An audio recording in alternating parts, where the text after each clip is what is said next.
ইংল্যান্ডের বেলফাস্টের অদূরে 1867 সালে এমি কারমাইকেল জন্মগ্রহণ করেছিলেন। তিনি 7 ভাইবোনের মধ্যে সবার বড় ছিলেন, আর তার বিষয়ে বলা হতো যে তিনি একগুঁয়ে এবং ডানপিটে ছিলেন। কিশোরী অবস্থায় তিনি ইংল্যান্ডের একটি বোর্ডিং স্কুলে পড়াশোনা করতেন, কিন্তু 1885 সালে যখন তার পিতার মৃত্যু হয় তখন মাত্র 18 বছর বয়সে এমি উইলসন পরিবারে গিয়ে বসবাস করতে শুরু করলেন। 1892 সালে কেসউইক সম্মেলনের মাধ্যমে এমি মিশনারি হওয়ার আহ্বান পেয়েছিলেন, কিন্তু তার স্বাস্থ্যের অনেক সমস্যা ছিল, আর সেই কারণে তিনি চীনে যেতে পারলেন না, কিন্তু জাপানে গেলেন। অল্প কিছুদিন সেই দেশে থাকবার পর তিনি সিদ্ধান্ত নিলেন যে ঈশ্বর তাকে শ্রীলঙ্কায়, যাকে তখন সিলোন বলা হতো, যাওয়ার জন্য আহ্বান করেছেন। তিনি জাপান থেকে শ্রীলঙ্কায় গেলেন, কিন্তু সেখানে খুব কম সময়ের জন্য থেকে আবার স্বদেশে ফেরত গেলেন। 1895 সালে এমি দক্ষিণ ভারতের উদ্দেশ্যে যাত্রা করলেন। পরবর্তী 55 বছরের অধিক সময় এই অঞ্চলেই রয়ে গেলেন। যে সমস্ত নারী ও শিশুরা মন্দিরের গণিকাবৃত্তিতে এবং শিশু ও বালিকা বিবাহে অবরুদ্ধ ছিলেন, তাদের জন্য এমির অসীম আবেগ ছিল। 1901 সালে এমি তার প্রথম সন্তানের যত্ন নেওয়া শুরু করেন এবং দোহনপুর সহভাগিতা স্থাপিত হয়। এখানে এমিকে সবাই আম্মা বলে ডাকত। তামিল ভাষায় এর অর্থ হল মা। এই ভাষা এমি শিখেছিলেন এবং খুবই পারদর্শী ছিলেন। 1904 সালের মধ্যে তার তত্ত্বাবধানে 17টি শিশু সেখানে আশ্রয় নেয়। তিনি আরও 20 বছর সেখানে বসবাস করেন এবং এই সময় 13টি বই লেখেন, যার বিষয়বস্তু ছিল একজন মিশনারি হওয়ার কঠিন বাস্তবতা। তার স্বাস্থ্যের অবনতি এবং একবার পড়ে যাওয়ার কারণে এমি 18 জানুয়ারি 1951 সালে 83 বছর বয়সে প্রভুতে নিদ্রিত হন। দোহনভুর সহভাগিতা বিপদে পড়া, উদ্ধার হওয়া শিশুদের আশ্রম রূপে আজও বিদ্যমান আছে। আজকাল বিভিন্ন পরিস্থিতি থেকে শিশুদের উদ্ধার করা হয় এবং সরকারি সংস্থাগুলি তাদেরকে এই আশ্রমে ভর্তি করার জন্য নির্দেশ দেয়। এমি আজও স্থিতিস্থাপকতা আর সাহসের প্রতীক রূপে স্মরণীয় হয়ে আছেন। পৃথিবীতে এমন একজনও নারী নেই যে ভয়, সন্দেহ আর অনিশ্চয়তার সাথে সংগ্রাম করে না। তা সত্ত্বেও ঈশ্বর তার বাক্যের মাধ্যমে প্রেমের দ্বারা আমাদের বারবার স্মরণ করিয়ে দেন যে আমরা যেন ভয়ে জীবনযাপন না করি, বরং তিনি আমাদের আজ্ঞা দেন যেন আমরা শক্তিশালী ও সাহসী হই, এমনকি হয়তো নির্ভীকও হই। কেন? তার কারণ তিনি আমাদের সঙ্গে সঙ্গে আছেন। আমি কি তোমাকে আজ্ঞা দিই নাই? তুমি বলবান হও ও সাহস করো। মহাভয়ে ভীত কি নিরাশ হইও না, কেননা তুমি যে কোনো স্থানে যাও, সেই স্থানে তোমার ঈশ্বর সদাপ্রভু তোমার সহবর্তী। আর প্রিয় বন্ধু, এটা লেখা আছে যিহোশুয়ের পুস্তকের 1ম অধ্যায় 9 পদে। আশাময়ী নারী অনুষ্ঠানের আরেকটি পর্বে আপনাদের সবাইকে স্বাগত। আজ আমরা আলোচনা করব সাহস এবং দৃঢ় অবস্থান গ্রহণ করার বিষয়। জানো, আমাদের মনের গভীরে আমরা সবাই সিনেমাতে যেমন দেখায় সেই রকম সুপার হিরোদের মতন সাহসী হতে চাই। আমরা মনে মনে ভাবি আমরা খুব কঠিন কাজ সমাধান করছি, মন্দের উপরে উত্তমকে জয় করতে সাহায্য করছি, ন্যায়ের পক্ষে দাঁড়াচ্ছি। তবু আমি জানি যে আমাদের দৈনন্দিন জীবনে নির্ভীক হওয়া, বেছে নেওয়া খুব কঠিন। আমাদের জগৎ অনেক সময় ভীতিজনক হতে পারে। এটা কিন্তু একদম ঠিক। আর সেই কারণে আমরা শিখব কিভাবে আমরা নির্ভীকতার সাথে আমাদের ভয়ের মোকাবিলা করব এবং ভালো যুদ্ধ লড়বার সাহস অর্জন করব। স্রোতের বিপরীতে জীবনযাপন করতে আর ঈশ্বরকে সবার আগে স্থান দিতে আমাদের সাহসের প্রয়োজন হয়। সুতরাং সাহসী হওয়ার অর্থ এই নয় যে সুপারম্যান বা সুপার ওম্যানের মতন আমাদের সুপার হিরো জামা পরতে হবে আর শার্টের সামনে বড় করে এস লিখে রাখতে হবে। কিন্তু আমাদের সাহসী হতে শিখতে হবে যখন আমরা বুঝতে পারব যে ঈশ্বর সর্বদা আমাদের পাশে আছেন। ঈশ্বর আমাদের ভয়ে জীবনযাপন করবার জন্য সৃষ্টি করেননি। তিনি তার নিজের মাধ্যমে আমাদের সৃষ্টি করেছেন শক্তিশালী এবং সাহসী করে, অনেকটা একজন সুপার হিরোর মতো। ঈশ্বরের সাথে আমরা একটা অবিশ্বাস্য দলে পরিণত হই যিশুর জন্য, যখন তিনি আমাদের পাশে থাকেন আর তার বাক্য যখন আমাদের অন্তরে থাকে, তখন আমরা যতটা বুঝতে পারি তার চেয়েও বেশি সাহসী আর আমাদের চিন্তার অতিরিক্ত শক্তিশালী হয়ে যেতে পারি। সুতরাং আসুন আমরা ঈশ্বরের বাক্যের গভীরে ঢুকে গিয়ে দেখি এবং শিখি কিভাবে আমরা সাহসী হওয়া বেছে নিতে পারি। বাইবেল পাঠ করে অব্রাহাম, ইসাহাক, যাকব, এলিও ও এলিশাহ, দাউদ ও সলোমন, পিতর, যোহন ও যাকবের মতন অসাধারণ পুরুষ মানুষদের কাহিনী কেবল জানতে পারা খুব সহজ, কিন্তু বাইবেলে অনেক অবিশ্বাস্য নারীদের কাহিনীও লেখা আছে। শক্তিশালী এবং সাহসী নারী যারা সৈন্যবাহিনীর নেতৃত্ব দিয়েছিলেন আর রাজাদের বিপক্ষে দাঁড়িয়েছিলেন। এই নারীরা ঈশ্বরের স্বর শুনেছিলেন আর তার বাধ্য হয়েছিলেন। তারা ছিলেন সমস্ত জ্ঞানী মহিলা যারা কঠিন সিদ্ধান্ত নিয়েছিলেন আর মানুষকে ঈশ্বরের দিকে ফিরিয়ে এনেছিলেন। তারা অনুগত মহিলা ছিলেন যারা বিপজ্জনক পরিস্থিতিতেও ঈশ্বরের প্রতি বিশ্বস্ত ছিলেন। অন্যেরা যাই করুক না কেন, সেই মহিলারা সঠিক কাজ করেছিলেন এবং চিরকালের জন্য ইতিহাসের গতিপথ পরিবর্তন করে দিয়েছিলেন। আমরা খ্রিস্ট বিশ্বাসী ছেলে মেয়েদের এমন একটা জগতে বড় করে তুলছি যা আমাদের মেয়েদের জন্য বিভিন্ন রকমের শক্তিশালী ধর্মনিরপেক্ষ চারিত্রিক আদর্শের দিকে নির্দেশ করে। তার মধ্যে কিছু চারিত্রিক আদর্শ ভালো হয়, আবার কয়েকটি অত ভালো নাও হয়। আমরা যদি সত্যি করেই আমাদের ছেলে মেয়েদের, যারা জগৎ পাল্টে দিয়েছিল, সেই সমস্ত শক্তিশালী সাহসী নারীদের কাহিনী শুনিয়ে অনুপ্রাণিত করতে চাই, তাহলে আমাদের বাইবেল খুলতে হবে। আজ আমাদের কাহিনীর নির্ভীক সুপার হিরো হলেন রাহব। তিনি প্রাচীন জিরিহ নগরের একজন মহিলা ছিলেন যার অনেক দুর্নাম ছিল। জিরিহ ছিল সেই নগর যেখানে দুইজন ইসরায়েলীয় চর দেখতে গিয়েছিল যে তারা সেই নগরকে পরাজিত করতে পারবে না। রাহব একজন কনানীয় স্ত্রীলোক ছিলেন, কিন্তু তিনি ইসরায়েলের ঈশ্বরের উপরে ভরসা করেছিলেন। চরেরা যখন জিরিহতে এসেছিল, তিনি তাদের নগরের প্রাচীরের উপরে নির্মিত তার গৃহের ছাদে লুকিয়ে রেখেছিলেন।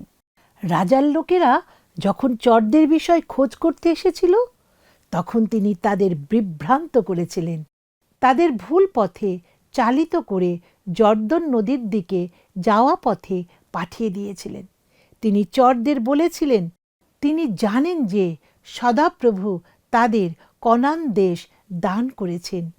ঈশ্বর তাদের জন্য সুপ সাগরে যা করেছিলেন আর যতগুলি যুদ্ধ তিনি তাদের জন্য জয় করেছিলেন, সেই সমস্ত বিষয় তিনি অবগত ছিলেন। তিনি তাদের অনুরোধ করেছিলেন যে তিনি যেমন তাদের রক্ষা করেছিলেন, তেমন তারাও যেন তাঁর পরিবারকে রক্ষা করে। সুতরাং ইসরায়েল যখন জিরিহ আক্রমণ করল, তারা রাহব ও তার পরিবারের সমস্ত সদস্যকে রেহাই দিল, যেমন চরেরা প্রতিজ্ঞা করেছিল। রাহব বয়াসের মা এবং রাজা দাউদের প্রপিতামহী ছিলেন। সুতরাং স্বয়ং যীশুখ্রিস্ট রাহবের মতো একজন বিদেশিনী এবং একজন পাপীর বংশে জন্মগ্রহণ করেছিলেন। এটা সম্ভব হয়েছিল ঈশ্বরের প্রতি তাঁর আস্থা এবং ঈশ্বরের লোকদের প্রতি তার বিশ্বস্ততার জন্য।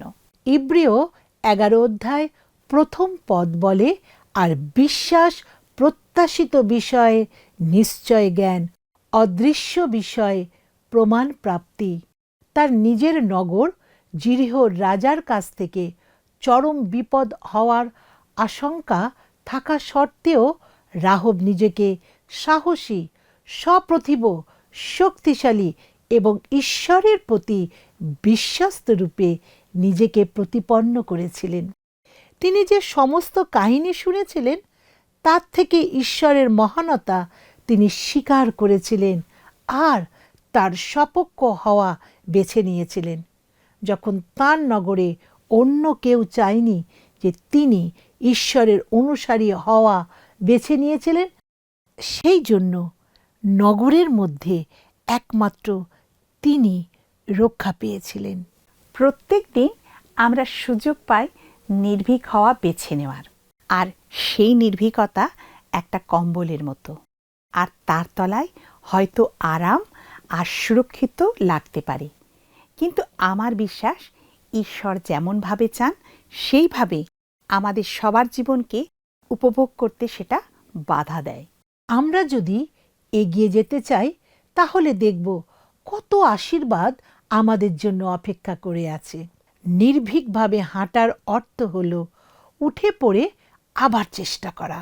আমরা একবিংশ শতাব্দীতে বসবাস করছি, যখন জগতের মানুষ ধ্বংসের আগে কনান দেশের মানুষের মতো নিজের ভাবমূর্তি, বস্তুবাদ, মিথ্যা বাস্তবতা আর অবিচারের অনুগমন করছে। কনান দেশে একজন সাধারণ বেশ্যা তার মন্দ আচরণ বন্ধ করে ইসরায়েলের ঈশ্বরের শরণ নেওয়ার সিদ্ধান্ত নিয়েছিলেন। তিনি ইব্রিয় চরদের জিরিহ থেকে পালিয়ে যেতে সাহায্য করেছিলেন।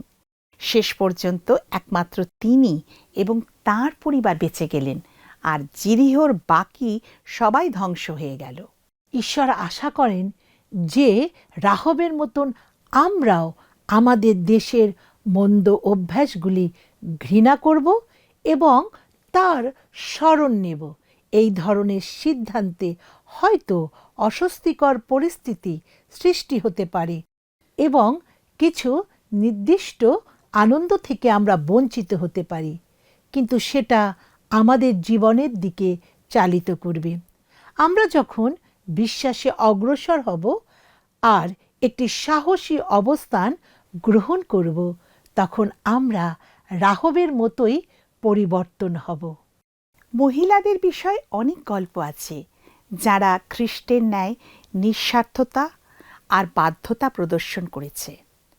প্রায় যারা তাদের ব্যক্তিগত পরিস্থিতিতে অনেক আরাম ত্যাগ করে মিতব্যয়িতার সাথে এবং কষ্টের মধ্যে জীবনযাপন করেছেন। কঠিনতায় নির্ভীকভাবে তারা অনেকের জীবনে তফাৎ গড়ে দিয়েছেন আর সারা জগতের মানুষদের সুযোগ করে দিয়েছেন যীশুখ্রিস্টের সুসমাচার শ্রবণ করতে। আসুন আমরা তাদের মতো একজনের বিষয় জানি। 1902 সালে লন্ডনে গ্ল্যাডিস এলওয়ার্ড জন্মগ্রহণ করেন। তিনি একটি ছোট সুখী পরিবারে বড় হয়ে উঠেছিলেন এবং তার বাবা ডাক বিভাগে কর্মরত ছিলেন। গ্ল্যাডিস 14 বছর বয়সে স্কুল যাওয়া বন্ধ করে এবং গৃহকর্মী রূপে কাজ করা শুরু করেন। এরই মধ্যে কিশোর বয়সেই তার জীবনে ঈশ্বর কাজ করা শুরু করেন, আর ঈশ্বরের উদ্দেশ্যে তার জীবন সমর্পণ করার আহ্বানে তিনি সাড়া দিয়েছিলেন।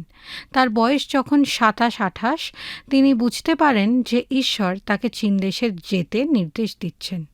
গ্ল্যাডিস চায়না ইনল্যান্ড মিশন সংস্থার কাছে প্রশিক্ষণ নেওয়া শুরু করেন, কিন্তু মিশনের প্রয়োজন অনুযায়ী তিনি পরীক্ষায় অসফল হন, আর তাকে জানানো হয় যে এত বেশি বয়সে তার পক্ষে চীন ভাষা শেখা সম্ভব নয়।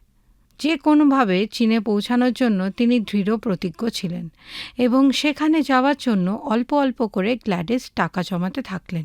অবশেষে তিনি জানতে পারলেন যে যিনি লেসেন নামে বয়োজ্যেষ্ঠ একজন ভদ্রমহিলা চীনে তার কাজে সাহায্য করার জন্য একজন কম বয়সী মেয়ের সন্ধান করছেন। গ্ল্যাডিস স্থির করলেন যে তার কাছে কাজ করবেন, কিন্তু চীনে যাওয়ার জন্য জাহাজের ভাড়া দেওয়ার মতন টাকা তার কাছে ছিল না।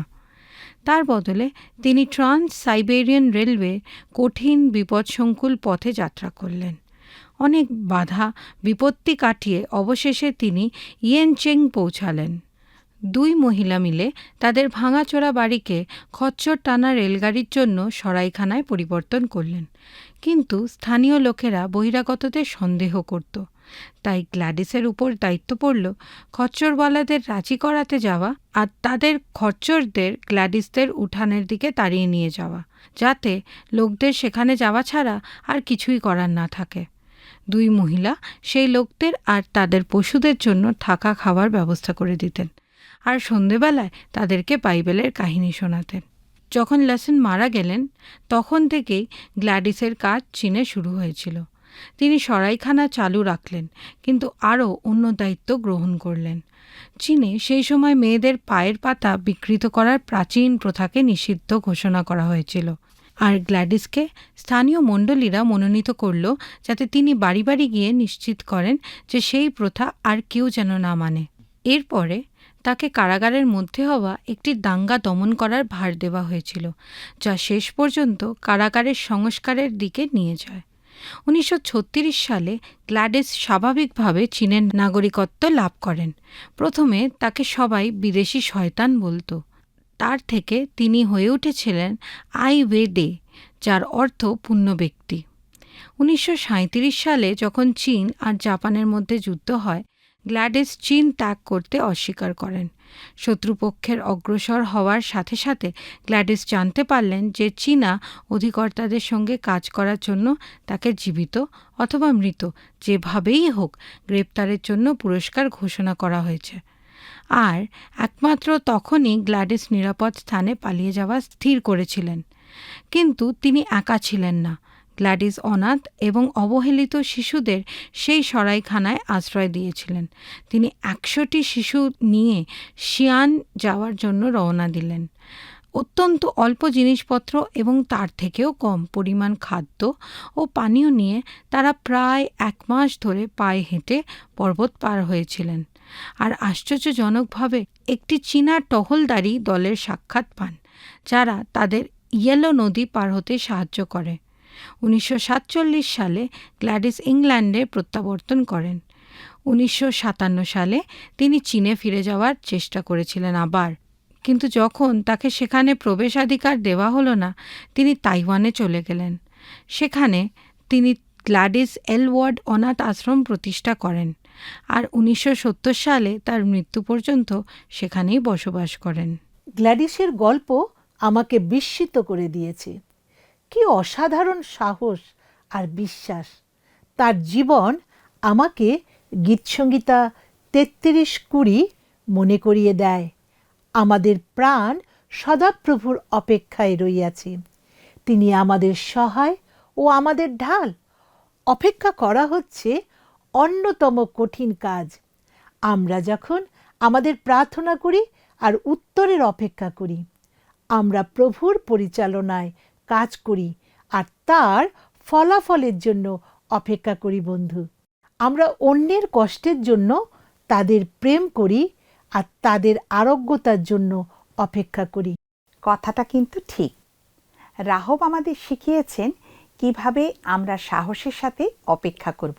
দেখুন বন্ধু, জিরিহর লোকেরা যখন শুনেছিল যে সদাপ্রভু সুপসাগরের জল শুকিয়ে দিয়েছেন আর ওগ আর সিহন নামে 2 রাজাকে পরাজিত করেছেন, তারা অত্যন্ত বিচলিত হয়ে পড়েছিল এবং খুব ভয় পেয়ে গিয়েছিল। কিন্তু রাহব তার জ্ঞান ও বিশ্বাস দ্বারা বুঝেছিলেন যে সদাপ্রভু ইতিমধ্যেই ইসরায়েলীয়দের হাতে জিরিহ নগর সমর্পণ করেছেন। তার সহ নাগরিকদের মতন ভয় কম্পিত না হয়ে তিনি একটা ঝুঁকি নিয়েছিলেন।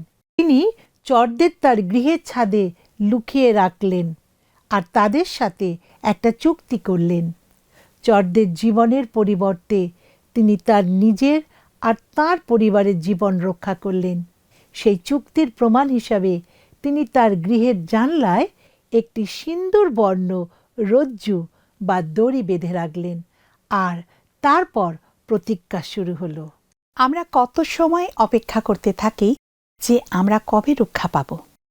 আমরা জানি যে জীবন কিন্তু খুবই কঠিন, কিন্তু যে বিষয়গুলো আমাদের অবাক করে দেয় সেগুলোই আমাদের বেশি প্রভাবিত করে। আবার আমাদের অপেক্ষা করা কিন্তু শুরু হয়।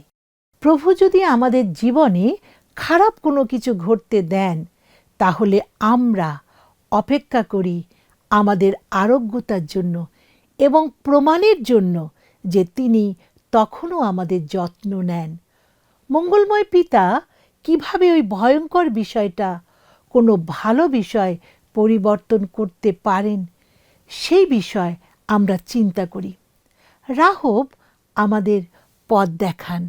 আমরা যদি দ্রুত যিহোশূয়া 2 অধ্যায় থেকে 6 অধ্যায়ে এগিয়ে যাই, তাহলে আমরা যদি পাঠ করি যে রাহব যে চরদের আশ্রয় দিয়েছিলেন, তারা কিভাবে তাকে ও তার পরিবারকে রক্ষা করেছিল, তাদের জীবন রক্ষা পেয়েছিল। কারণ রাহবকে যেমন নির্দেশ দেওয়া হয়েছিল সেই মতো তিনি প্রতীক্ষা করেছিলেন। একবার কল্পনা করে দেখুন যে যখন তিনি এবং তার পরিবার দেখছেন এক বিশাল সেনাবাহিনী তাদের নগরকে বেষ্টন করছে, তখন তাদের কাছে সেটা কতটা ভীতিজনক ছিল। ভয় যেন সমুদ্রের ঢেউয়ের মতো আশ্রে পড়েছিল এবং নগরের সর্বত্র আর তার গৃহের মধ্যেও সবাই দুশ্চিন্তায় নির্বাক হয়ে পড়েছিল। রাহব তো বিশ্বাস করেছিলেন, কিন্তু তার পরিবারের সদস্যরা, আর তার কতটা সাহসের প্রয়োজন হয়েছিল পরিবারের সদস্যরা যেন বাড়ি ছেড়ে পালিয়ে না যায় সেটা নিশ্চিত করতে। তারপর কল্পনা করুন যে 7ম দিনে তারা জানলা দিয়ে লক্ষ্য করলেন যে সেই বিশাল সেনাবাহিনী তাদের নগরকে প্রদক্ষিণ করছে। একবার নয়, দুবার নয়, কিন্তু 7 বার। তারপর সেই সেনাদের সবাই মিলে একসাথে সিংহনাদ করে উঠল। তাদের নগরের প্রাচীর হুড়মুড়িয়ে ভেঙে পড়ল, কিন্তু তাদের গৃহের কোনো ক্ষতি হলো না। আমরা কি ভয় পেয়ে পালিয়ে যাব, নাকি শক্তি আর সাহস সঞ্চয় করে আমাদের উদ্ধারের জন্য অপেক্ষা করব? আমাদের কঠিনতার বিষয়েও আমাদের শক্তিশালী আর সাহসী হওয়ার একটা সিদ্ধান্ত নেওয়ার থাকে। ঈশ্বর প্রতিজ্ঞা করেছেন যে তিনি আমাদের ছাড়বেন না, আমাদের ত্যাগ করবেন না, কারণ তিনি কৃপাময় ও স্নেহশীল, ক্রোধে ধীর ও দয়াতে মহান। কিন্তু আমরা কি অপেক্ষা করব? রাহব আর তার পরিবারের একটা বিকল্প ছিল। তারা চরদের উপর নির্ভর করতে পারতেন আর প্রতিজ্ঞা অনুসারে উদ্ধারের বিষয় বিশ্বাস করতে পারতেন, কিংবা তারা পুরো বিষয়টা নিজের হাতে নিয়ে পালিয়ে যাওয়ার চেষ্টাও করতে পারতেন। আমরা মনে করি যে আমরা যদি জীবনের কোনো বড় কঠিনতার মধ্যে দিয়ে না যাই, তাহলে আমরা অত্যন্ত আশীর্বাদযুক্ত। কিন্তু আমরা যখন শক্তি আর সাহসের সাথে প্রতীক্ষা করি, তখন একটা আশীর্বাদ আসে। সেই আশীর্বাদ আমাদের বিশ্বাসকে বৃদ্ধি করে আর প্রভুতে আমাদের শক্তিশালী করে তোলে। আমেন। বিভৎস পরিস্থিতির মধ্যে যখন আমরা প্রভুর প্রতীক্ষা করি, তখন আমরা আত্মিকভাবে পরিপক্ক হয়ে উঠি। আমরা তার বিশ্বস্ততার অভিজ্ঞতা লাভ করি বলে তার বিশ্বস্ততা উপলব্ধি করতে পারি। আর আমরা যখন আমাদের জন্য তার বিশ্বস্ততার অভিজ্ঞতা লাভ করি, তখন সেটা একটা শক্তিশালী সাক্ষ্যে পরিণত হয়। আমরা নিজেদের এবং অন্যদের উৎসাহিত করতে পারি, কারণ আমাদের একটা অভিজ্ঞতাগত সত্য আছে যে তিনি বিশ্বস্ত ও সত্য। ঈশ্বরের উপর নির্ভর করা হচ্ছে বিশ্বাসে জীবনযাপন করার একটি উপায়। এই উপায়ে আমরা সাহস ও শক্তিতে বৃদ্ধি পেতে পারি।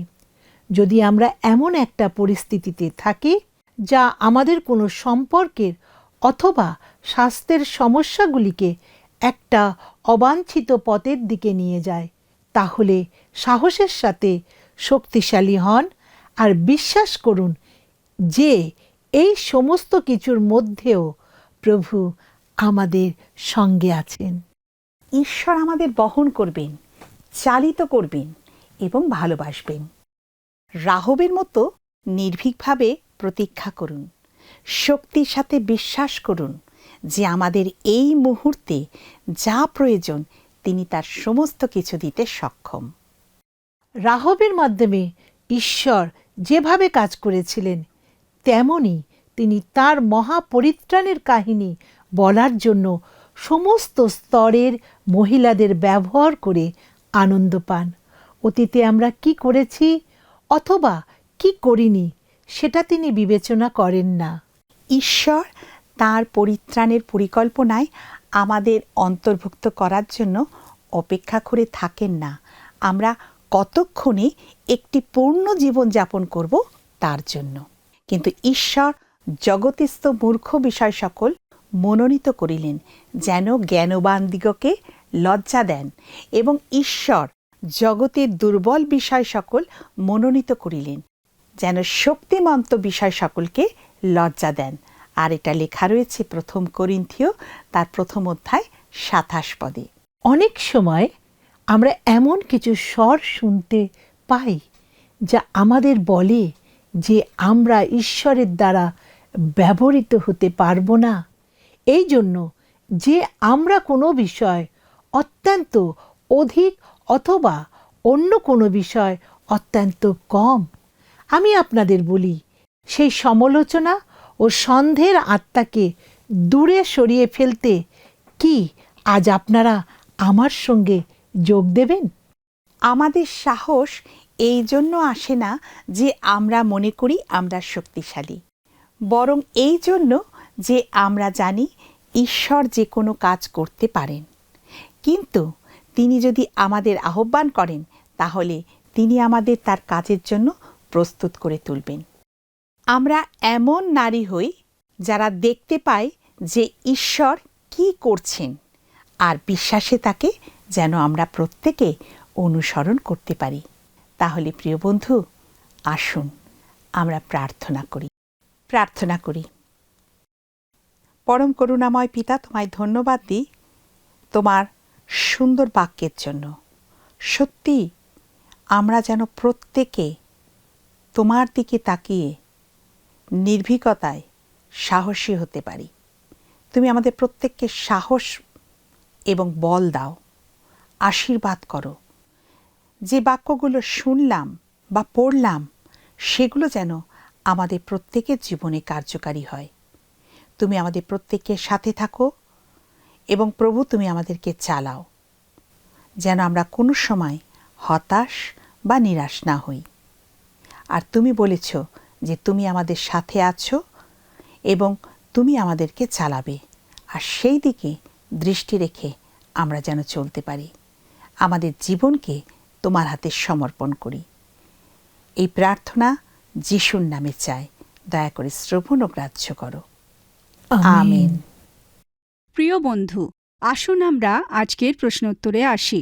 গত সপ্তাহের প্রশ্নের উত্তর হল অপশন এ, জোনা। আজকের প্রশ্ন, রাহব কোন প্রাচীন নগরের মহিলা ছিলেন? Option A, Jerusalem, option B, Rome, option C, জিরিহ। প্রিয় বন্ধু, এই প্রশ্নের উত্তর আগামী সপ্তাহে সন্ধ্যে 6টার মধ্যে option A, B, C, D সহকারে আপনার নাম ও সম্পূর্ণ ঠিকানা সহ 9433497235 এই নম্বরে SMS-এ বা হোয়াটসঅ্যাপে লিখে পাঠাবেন। প্রিয় বন্ধু, আজকের সময় এখানেই শেষ করছি। স্ক্রিনে দেওয়া মিসড কল নম্বরে একটি মিসড কল দিন আর প্রার্থনার নম্বরে আমাদের সঙ্গে কথা বলুন। অপেক্ষায় রইলাম। ভালো থাকবেন। নমস্কার।